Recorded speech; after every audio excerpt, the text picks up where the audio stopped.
Good evening, everyone. I'd like to call this December 6th regular meeting of the Zion City Council to order. Clerk, please call the roll. Commissioner Fryerson? Here. Commissioner Holmes? Here. Commissioner Fisher? Here. Commissioner McDowell? Mayor McKinney? Here. Item number 3, Pledge of Allegiance. Mr. Bremner, would you lead us in the Pledge of Allegiance, please? Please join me in the pledge of allegiance to our flag. I pledge allegiance to the flag of the United States of America and to the republic for which it stands, one nation, under God, indivisible, with liberty and justice for all. Thank you, sir. All right. We usually have Commissioner McDowell here that offers our prayer. So this evening, we're going to just have a moment of silence just to reflect on things that have happened within our community, our region, and throughout the world, and that things continue to get better in terms of safety and reduction of racism and hate within our terrific country.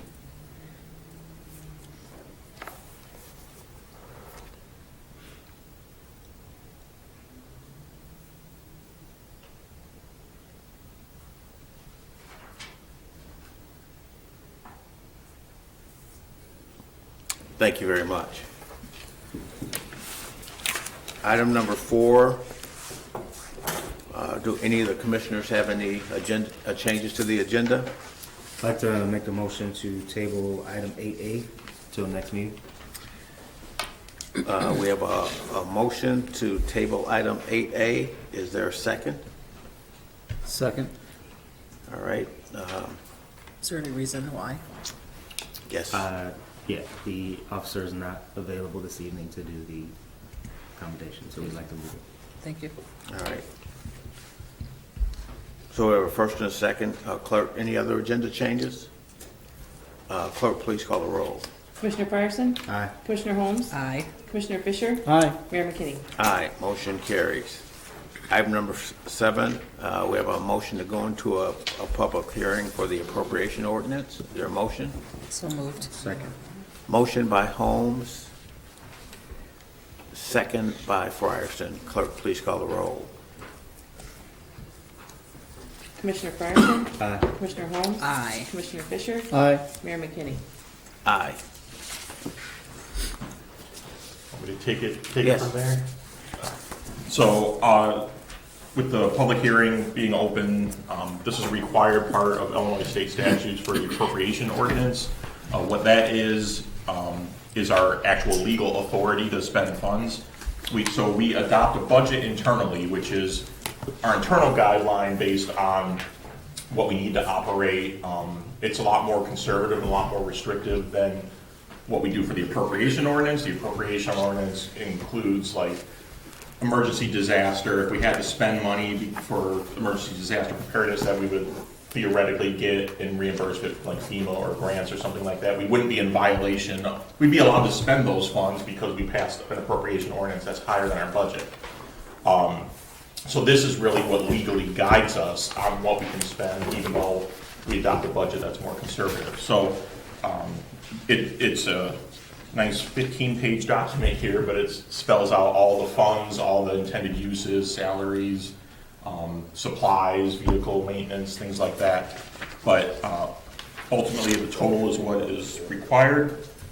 So the total appropriation ordinance that I will be asking us to take action on later in the meeting for fiscal year 23, ending April 30th, 2023, is $56,430,632.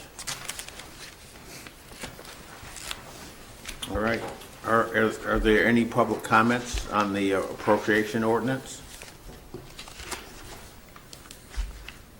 If not, Is that what Mr. Siegel, the different budgets for $56, whatever you say it was? Is it online or anything like that? We put it online once it gets passed, but it's been, So before. We publish it, right? We can't see it. the appropriation ordinance. I think available 10 days prior. Has to be published in the New Sun or some Right. Yeah. public And record. my question is, it's a public, Right, there were no copies, to my knowledge, that were made for the public for this evening. It's in the newspaper. What's that? But it's published, Yes, you may. but it's in the newspaper. It is, everyone in this room can find it, and it is online, because it is on the newspaper. So, yeah, so it's been readily available, and Mr. Chair, we've complied with all applicable Illinois law. Thank you. All right. Are there any other comments? What was the dollar amount again, please? $56,430,632. 56,430,632. 50, 56,430,632. 430, 632. Thank you, sir. And again, that's all funds citywide, not just like general operations. General operations, our general fund accounts for about half of that. Water and sewer fund and the waste fund are the next biggest portions. Any additional comments? Is there a motion to close the public hearing? So moved. Motion by Holmes, Second. second by Fisher. Clerk, please call the roll. Commissioner Fryerson? Aye. Commissioner Holmes? Aye. Commissioner Fisher? Aye. Mayor McKinney? Aye. Item number 6, citizens' comments. Before I read the name, just I want to take an opportunity to read the procedure for public comments at city council meetings. The opportunity to speak to the city council is provided for members of the public who have a comment to make about the business of the city. The city council appreciates hearing from stakeholders and values your thoughts and questions. The council strives to make the best decisions for the city, and public input is very helpful. The city must protect the civility and decorum of this meeting. It is unlawful for any person to disturb or interrupt a meeting of the city council. Please be respectful for the duties of the city council and the democratic process in your comments tonight. As you come to the podium, please state your name and address your comments to the council. Please limit your comments to no more than 3 minutes. Third, please be factual and courteous, and the council requests that you not make statements that are personally disrespectful or condescending to the members of the council or staff. To the extent multiple speakers are addressing a single issue, the chair reserves the right to limit the number of speakers making public comment of a repetitive nature and/or limit the amount of time for public comment. This city council does not respond to comments or attempt to answer questions during the public comment period. They might be addressed in departmental commentary, or if you want to talk to one of our officials after the meeting, we will do that. Mary Lou Hildebrandt. Good evening, Mr. Mayor and Commissioners. Mary Lou Hildebrandt, 2918 Gilboa. During the month of November, your ESDA volunteers donated 105 3/4 hours of service to the city for a value of over $3,167.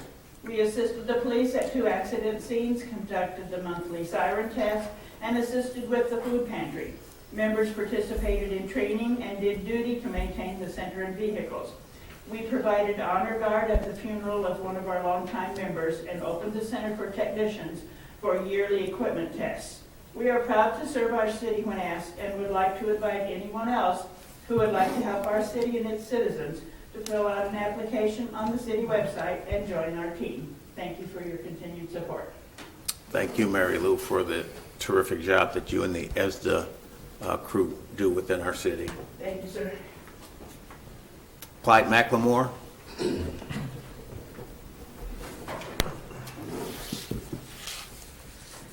I asked the city, how many of our citizens have to die before the city wake up? I asked this question because I'm tired of shootings in the community. Zion used to be a quiet and dry city. It was and always been a sundown town. All murders are handled by major crimes. Those police that are not from here, so they come with no community relationship here. Communication and respect is a plus for building relationships. It builds connections between police and the community. Collaboration in the development and implementation of the community policing in Simpsons. There was a shooting across the street from my house. I happened to be up when the first shot went off. I turned off the lights and looked out the window. 2 more shots, pop, pop, went off. I watched the streets, no cars speeded off.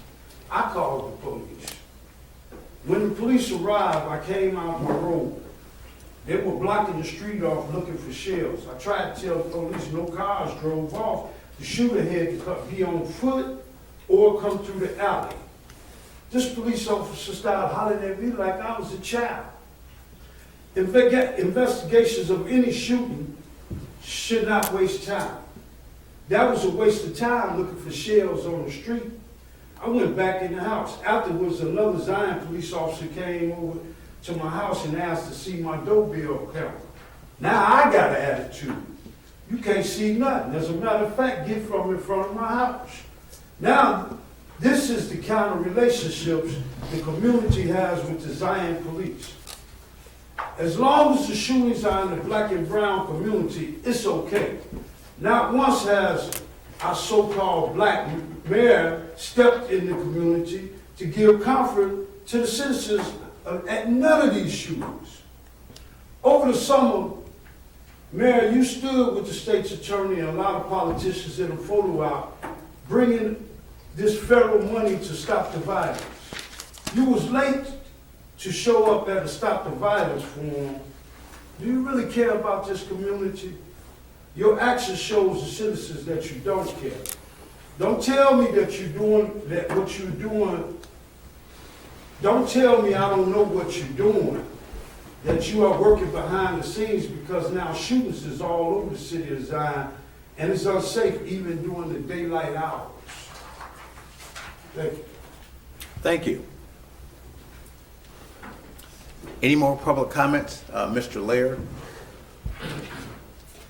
Good evening, everyone. Hey, how you doing? My name is James Lear. I live at 1900 Orr.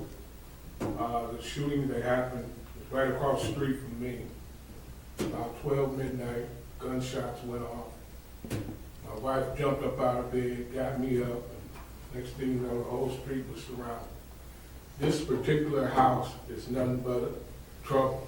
I've been there 20 years, and those 2 apartments riff-raff all summer for the last 2 years. I'm sick and tired of it. I had to build a fence around my house just so my grandkids could play in the yard, because they have wild dogs. They let them out and then just run. The people before that. It's just getting bad over there, man. Something has to be done. I got a bullet hole in my car from a shooting over there about a month ago. So I'm just trying to find out what can be done to stop some of this senseless stuff at that particular block. Thank you. All right, thanks, James. Thanks, Mr. Laird.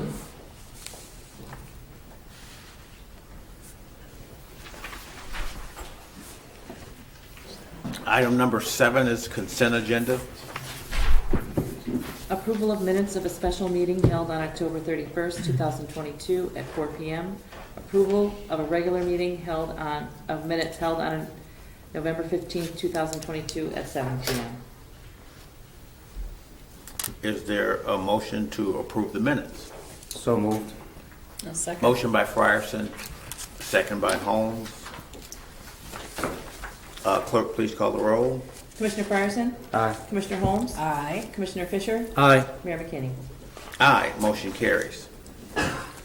Bills, vouchers 141957 through 142069, drawn on Huntington National Bank. Total $1,459,673.04. Is there a motion to pass the bills? I'll move to approve the bills. Motion by Fisher, Second. second by Holmes. Clerk, please call the roll. Commissioner Fryerson? Aye. Commissioner Holmes? Aye. Commissioner Fisher? Aye. Mayor McKinney? Aye, motion carries. Item 8, consider passing resolution as follows. That has been moved to the next meeting with the agenda changes. So we move to number 9, consider passing ordinance as follows. 9A, making appropriation for the City of Zion fiscal year beginning May 1st, 22nd, and ending April 30th, 2023 per Administrator Nabel. Thank you, Mayor and Commissioners. I would recommend the approval of the appropriation ordinance as presented for the fiscal year ending April 30th, 2023, in the amount of $56,430,000, or $56,430,632. Is there a motion? I'll make that motion. Motion by Fisher, Second. second by Holmes. Questions, comments by the commissioners? Clerk, please call the roll. Commissioner Fryerson? Aye. Commissioner Holmes? Aye. Commissioner Fisher? Aye. Mayor McKinney? Aye, motion carries. Item number 9B, approving, authorizing, and ratifying an emergency siren maintenance contract per Chief Street. Good evening, Mayor and Commissioners. The city's contract for the maintenance of our emergency notification sirens is up for renewal. I am recommending approval of this contract with Fulton Siren Services in the amount of $1,580.80. This is a budgeted ESDA item under emergency notification line 102-170. Is there a motion to approve? I'll make that motion. Motion by Frierson, Second. second by Holmes. Questions or comments? Clerk, please call the roll. Commissioner Fryerson? Aye. Commissioner Holmes? Aye. Commissioner Fisher? Aye. Mayor McKinney? Aye, motion carries. Item 9C, authorizing and approving the purchase of equipment for the City of Zion per Chief Street. Thanks again, Mayor and Commissioners. Attached in front of you is a quote for an additional Zoll X-Series cardiac monitor and defibrillator. Funding for this important piece of equipment was included in the 22-23 Capital Projects Fund budget. I'm requesting approval of this item along with the necessary equipment such as CPR pads, electrodes, and cables and sensors as presented for a total cost of $37,811.32. This will allow for equipment to be on all 4 of our ambulances once our newest is placed in service later this month. I also request that City Council waive the bid process and recognize Zoll Medical as the single source vendor of this specialized equipment. Is there a motion to approve the purchase of equipment? So moved. Motion by Frierson, Second. second by Fisher. Questions, comments? Chief Street, so where possible, we try and adhere to a competitive bid process. Can you talk a little bit why this vendor's qualifies as single source? Sure, absolutely. It's a good question. So, equipment such as the cardiac monitors that we use is so specialized, and we've been using for literally decades. To change course on this big ticket of an item would cost more money to both change this one as well as the other ones we use. We'd have to buy different equipment that goes along with them, such as the cables and electrodes and all that good stuff. And I guess the most important part of using this Zoll company is they're territorial also. So there's no other Zoll rep that could come to us and say, I could beat that price.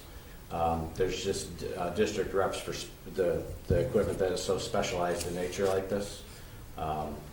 So that's why there's just no other routes to go when we're talking about equipment like this. Thank you. Any other questions? Do you know if other municipalities similarly use Zoll by chance? Yeah, just like some municipalities prefer Chevy over Ford or whatever. This is a very popular brand, but there's a few other others out there like LifePak and a couple other major brands that some places like to use. Cost-wise, they're all about the same. Functionality, they're all about the same. It's just a matter of some of the options and functions that you get used to using. And this is just a great company that has served us very well with this type of equipment. All right. We have a motion and a second. Clerk, please call the roll. Commissioner Fryerson? Aye. Commissioner Holmes? Aye. Commissioner Fisher? Aye. Mayor McKinney? Aye, motion carries. Item number 8D, authorizing and approving a settlement agreement with Commonwealth Edison, As of our Audit Solutions, Inc., and the City of Zion per Administrator Nabel. Thank you, Mayor and Commissioners. Back in, I think it was 2017, we contracted with Azavar to look at all of our utility tax collections, and basically they audit and look at all the addresses, they look at our franchise agreements, all the specifics and terms, and look to see whether there has been any underpayment. They do that on a contingency fee basis. If they don't find anything, they don't get anything. But it reviews the entirety of all the submissions and information that ComEd submits and files. They found at the time that there was some underpayment, addresses included in the wrong jurisdictions, things like that. So they totaled up those amounts, basically went after ComEd for, I think it was $27,000 in total, but that included like 25% in penalties and 6% interest during that time. Basically everything we could go after. The way these things typically work is they go after that, and then ComEd comes back and we negotiate back and forth, and you end up basically settling for the amount owed, removing the penalties and fees. There was some legislation passed years ago that actually protects utility providers against some of that stuff, so if we pushed it further, we probably wouldn't prevail in that anyway. But we have to basically approve the settlement agreement before they'll pay out that amount. The total settlement was about $18,000. After contingencies, fees, reductions, we're at $9,504 to collect as a result of the settlement agreement. So I recommend approval of the agreement as presented. Is there a motion? I'll make that motion. Motion by Fisher, Second. second by Holmes. Questions or comments? Clerk, please call the roll. Commissioner Fryerson? Aye. Commissioner Holmes? Aye. Commissioner Fisher? Aye. Mayor McKinney? Aye, motion carries. Item number 9E, authorizing the conveyance of or disposition of certain real property located within a redevelopment project area for the city of Zion per Administrator Nabel. Thank you again, Mayor and Commissioners. This is another interested developer out for property at Trumpet Park, about 8.5 acres. Presidio Storage LLC. We have, for those that don't know, we have basically an option contract with North Shore Sanitary District, North Shore Water Reclamation District on the property out there. Developers come, if they're interested in property out there, we work with them and try and figure out how to facilitate that development. This is an offer from them. This is out in our TIF district, Trumpet Park TIF district, for $700,000 for the purchase of that property for development. And for them to start basically approving this allows them to do their due diligence process. There's provisions in here protecting both parties should the due diligence process not prevail, or we're not able to close on the deal with North Shore in time for the contract, that there's outs for both parties on that. But this is the next step in getting that development moving forward. Is there a motion? I'll make the motion to approve this ordinance for the conveyance or disposition of certain real property located within the redevelopment project area for the city of Zion, Illinois. Motion by Fisher, Second. second by Holmes. Questions or comments? David, quick question for you. So if they get this project through, what are we looking at as far as revenue coming back to the city? Because I'm sure that's what people really want to know. Yeah, Estimated. Ultimately, the use of the development's not like a sales tax generator. That's an industrial area, so you're not going to have a lot like retail sales and things like that. So the purpose of Trumpet Park is primarily job-driven and property tax-based driven. So ultimately, it depends on the rate that's in place at the time and what the assessed value that the assessor puts on it. But we'd be looking at probably about $150,000, I estimate, a year in taxes, based on current anticipated values. Okay, thank you. Sure. Any additional questions? Clerk, please call the roll. Commissioner Fryerson? Aye. Commissioner Holmes? Aye. Commissioner Fisher? Aye. Mayor McKinney? Aye, motion carries. Item number 10, discussion, authorization, and approval. 10A, consider filling one sergeant vacancy and requesting the name of the next qualified candidate from the Board of Fire and Police Commissioners eligibility list per Chief Barton. Thank you, Honorable Mayor McKinney and Commissioners.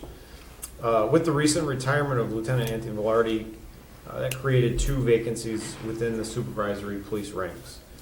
The vacant lieutenant position has previously been filled, but due to staffing shortages, we have been unable to fill the vacant sergeant position until now. I respectfully request the council approve the promotion of the next qualified candidate from the sergeant's promotional eligibility list from the Board of Fire and Police Commissioners. Is there a motion? So moved. Second. Motion by Frierson, second by Holmes. Questions or comments from the council? Clerk, please call the roll. Commissioner Fryerson? Aye. Commissioner Holmes? Aye. Commissioner Fisher? Aye. Mayor McKinney? Aye, motion carries. Item 10B, consider quote for emergency siren replacement repair per Chief Street. Again, good evening all. Attached are supporting documents for the replacement of an emergency notification siren located near 9th Street and Green Bay Road. Funding for this important piece of equipment was included in the 22-23 Capital Projects Fund budget. The siren has not been working properly for multiple months in a row now, and our siren service provider has determined that it needs to be replaced. This upgraded warning siren will be a technology upgrade as well to what we have now, and we will also be looking to upgrade the other sirens around the city in next year's budget. This equipment comes with a 1-year warranty on electrical components and a 5-year warranty on the main motor. The total cost of this project, including installation, is $19,950. I also request for this one that City Council waive the bid process and recognize Fulton Siren Services as a single-source vendor of this specialized equipment and the company we have approved maintenance and have support contracts with. Is there a motion? I'll make that motion. Motion by Frierson, Second. second by Holmes. Questions or comments? Question on the life of these units. They typically last, what, 10, 20 years, or? The current are much older than that, Okay. and it's older technology as well. I'm certainly not the expert at siren motors and all that, but this appears to be much newer and greater technology with better battery backup options along with it. Okay. So I suspect that it would treat us very well for a long time to come. So my other question is, do they offer any deeper warranty than the 1 year on the electrical? It feels short given the life expectancy of. I would have to ask about that. I just, this was the standard quote they present for Okay. this type of situation. I certainly can ask though. Got it. Okay. Thank you. Any additional questions? Clerk, please call the roll. Commissioner Fryerson? Aye. Commissioner Holmes? Aye. Commissioner Fisher? Aye. Mayor McKinney? Aye, motion carries. Item number 11, departmental commentary. Director Ianson. Thank you, Your Honor. We're starting to receive some of the testing results for the environmental testing at the 2771 Galilee property. Everything seems to be positive at this point. They have a couple weeks of groundwater testing to do yet, and anticipate they'll have the report ready for the Illinois EPA by mid-January. Okay, is that it? Is that it? All right, thank you. Director Roberts. Thank you, sir.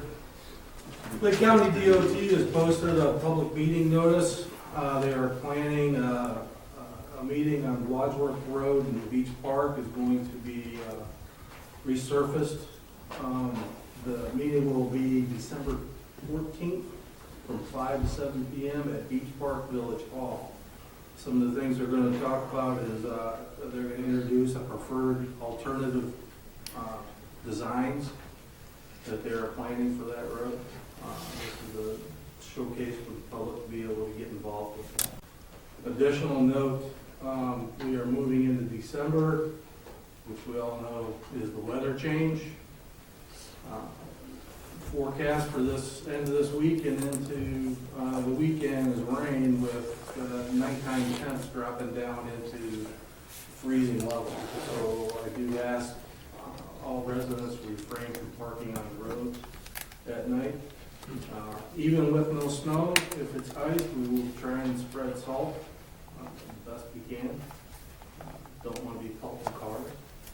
People calling and All right, thank you. Chief Street. We've already heard from me a lot tonight, so I just have one additional thing. Last meeting, I mentioned the new smoke alarm law that comes into effect with the turn of the new year. And we'll put some details of that on our website and our Facebook page, but I also wanted to let you know that we're going to opt into the State Fire Marshal and the Illinois Fire Safety Alliance's Be Alarmed program that will supply some smoke alarms at no cost to homeowners in the city. And we'll put those details when we're officially accepted. We have to apply for it, but it should be a slam dunk that will be approved for it. And we'll spread those details when we finally get that approval and the details of how to request them. It's actually a program that doesn't allow us just to hand them out. We actually have to go install them for homeowners, which we've done in the past. We have the equipment for it, and it certainly won't get in the way of having to run calls or training or anything like that. We would schedule these out and make sure we're available for them.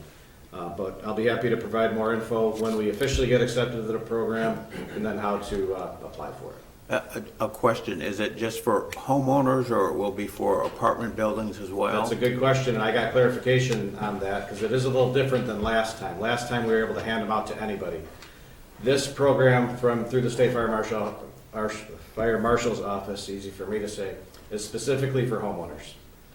That's in the guidance of the program that they've put out there. One of the main reasons for that is rental properties.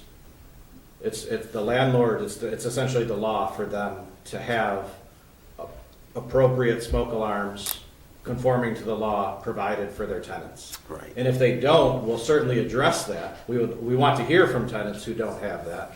But for this specific program is for homeowners because again, property owners and landlords by law are supposed to provide that stuff for their tenants already.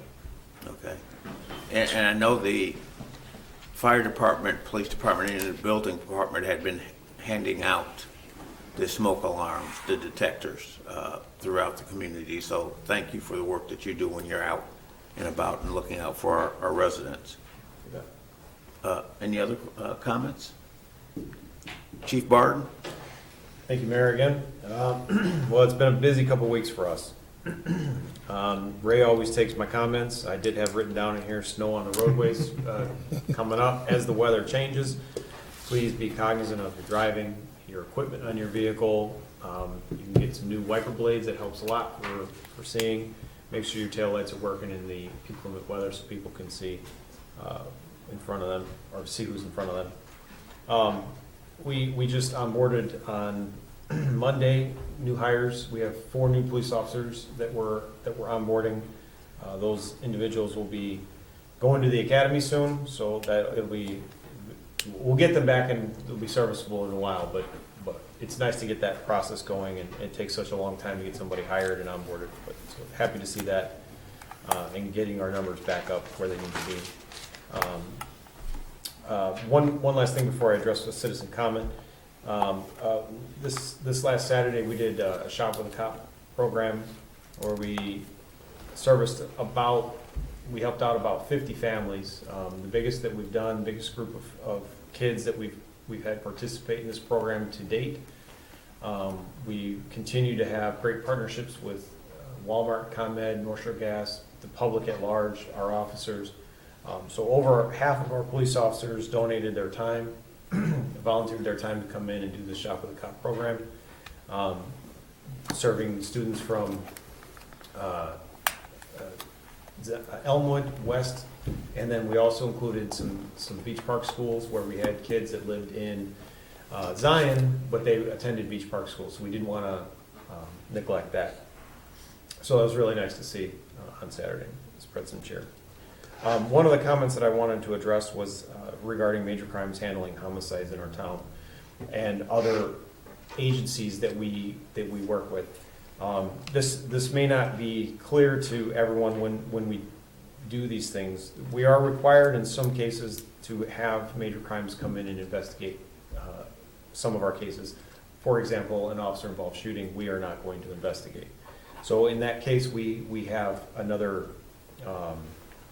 task force come in and handle that investigation as it's to be as third party as possible and remove any kind of doubt or potential misconduct.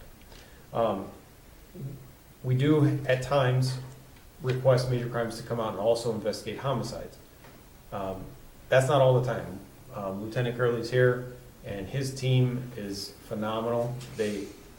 We have a very high success rate in solving the homicides that we investigate, but we have to be realistic with what we do and the logistics behind everything that we have to manage.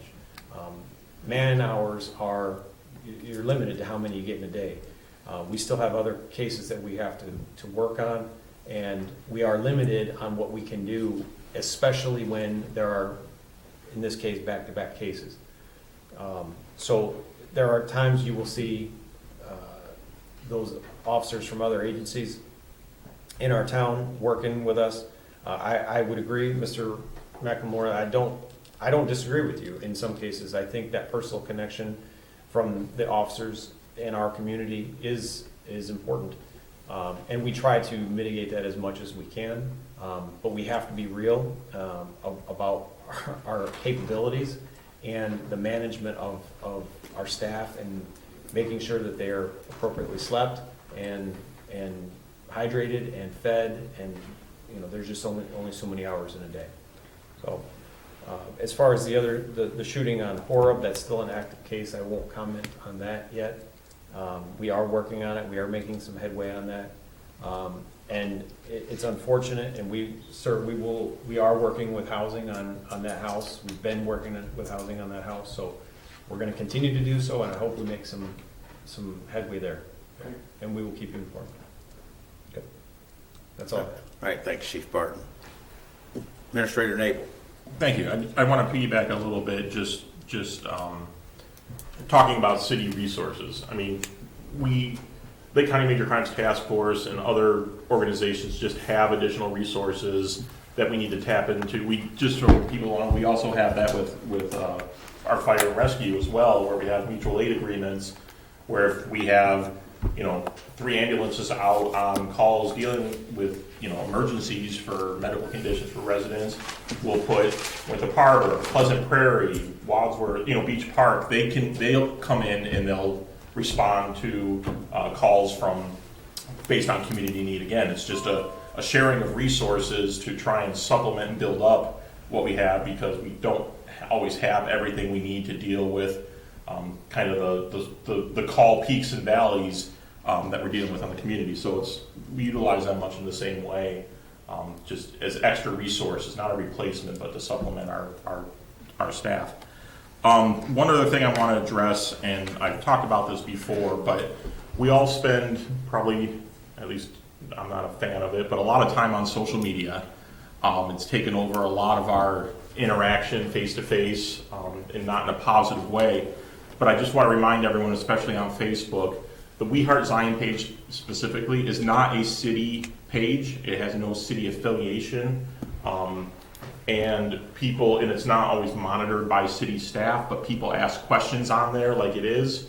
And there are people that have no problem providing answers on there, whether they have the facts or not. So please do not use social media unless it's a city site for questions and answers to city issues. We are all available by email on our own Facebook pages. There's a city administrator page, there's a fire and rescue, Zion Police Department page. Message us on that, call us, our phone numbers are on the website. If you have questions, we're available. Do not get secondhand responses from people who may have heard from their barber's sister's boyfriend what was going on with the situation. That maybe they may have the correct information sometimes.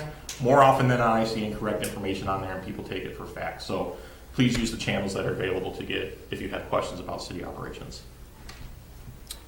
Thank you, Administrator Nabel. Commissioners, starting with Commissioner Frierson, any comments you'd like to make tonight? All right. Commissioner Holm? Nothing tonight, Mayor. All right. Commissioner Fisher? Other than to note that tomorrow is Pearl Harbor Day, so just a reminder that we don't forget. December 7th, all right. My comments are relatively brief this evening. Mary Lou, we can't thank you enough for the information the accurate information that you place out on Facebook when people don't understand or don't know what the responsibilities of each specific taxing body is, or what the specific role of individuals within the city are. So thank you, and we're sorry that you had to endure the cowardly attack on you on Facebook. But thank you and the ESDA crew for what you do to keep our community safe and to provide and get up in the middle of the night and to be able to provide our first responders the help they need in those situations.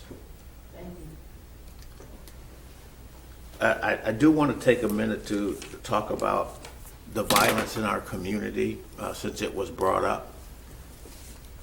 And I know as we've talked about it, Chief and some of our commissioners and everybody within the city, that a lot of this violence isn't widespread as it is targeted. And it's targeted between specific groups. And we don't operate our city and our responses based on the color of the residents. We provide safety for all.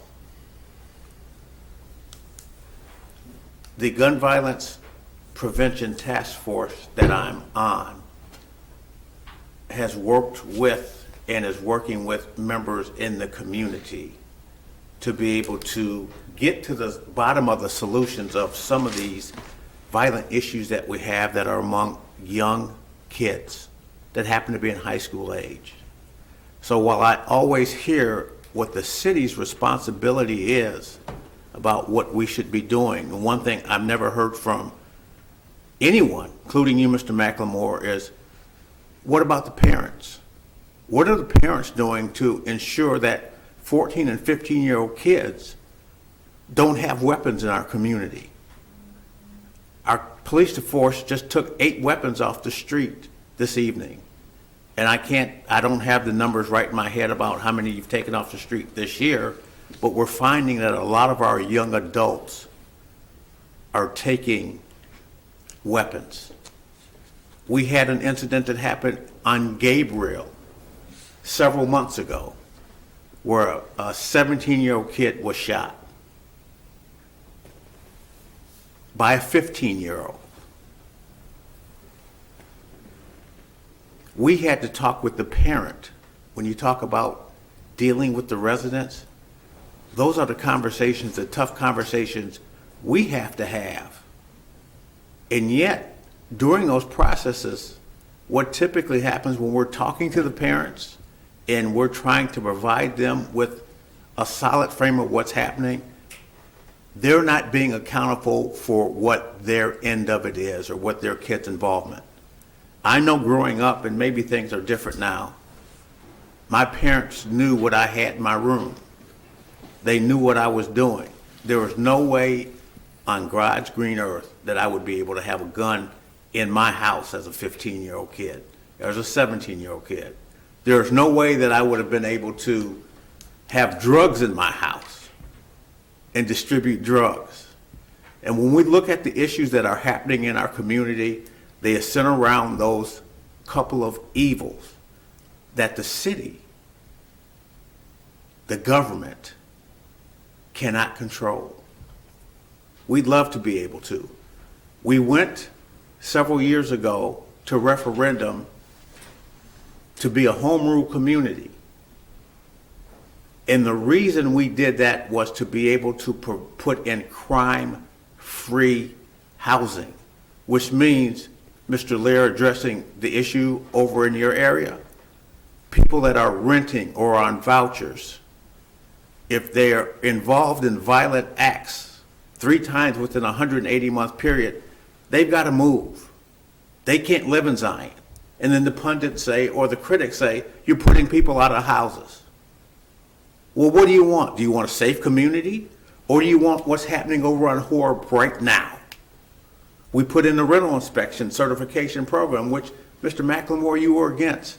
It was to provide our residents with safety measures to make sure not only they had clean and safe housing, but there weren't activities going on in those buildings that you didn't have to deal with as a resident or anyone living around them. So when you point the fingers at what the government's not doing, we are trying to implement policies, which is what our responsibility is, to prevent these things from happening. We can't control every resident. Those residents that are involved with criminal activities, yes, we would like to have them out of town. We really would. So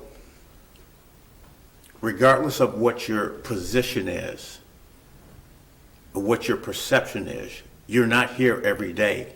You're not privy to every conversation that we have about the importance of safety within our community and removing those who don't value it. We work with the high school to deal with these young adults that are creating and committing these crimes within our community. And what we find a lot is once some of the parents are involved, they don't want to cooperate. They'd rather hide and protect their children from the law and enable them to continue breaking it. So yes, there's a lot of work to be done. We're trying to do it in the city, but it needs to start at home. And I think that was one of the things that was pointed out at that opportunity in North Chicago when we were talking about violence and prevention. You want to blame the mayors, you want to blame the city council, you want to blame the police force. But nobody is talking about what needs to be happening at home, an area that government is not involved in. Item number 11, item number 12 is announcements. As we go into the holiday season, we hope and we pray that the stupidity decreases or desists. On December 20th, we have at 6 o'clock, we have a Zion Township Board meeting. And on December 20th at 7 p.m., a Zion City Council meeting. December 23rd, the 26th, and the 30th, our city offices will be closed for the holidays. Item number 13, is there a motion to adjourn? So moved. Second. Motion by Frierson, second by Holmes. Clerk, please call the roll. Commissioner Fryerson? Aye. Commissioner Holmes? Aye. Commissioner Fisher? Aye. Mayor McKinney? Aye, motion carries. Thanks for coming, thanks for your comments, and have a good evening.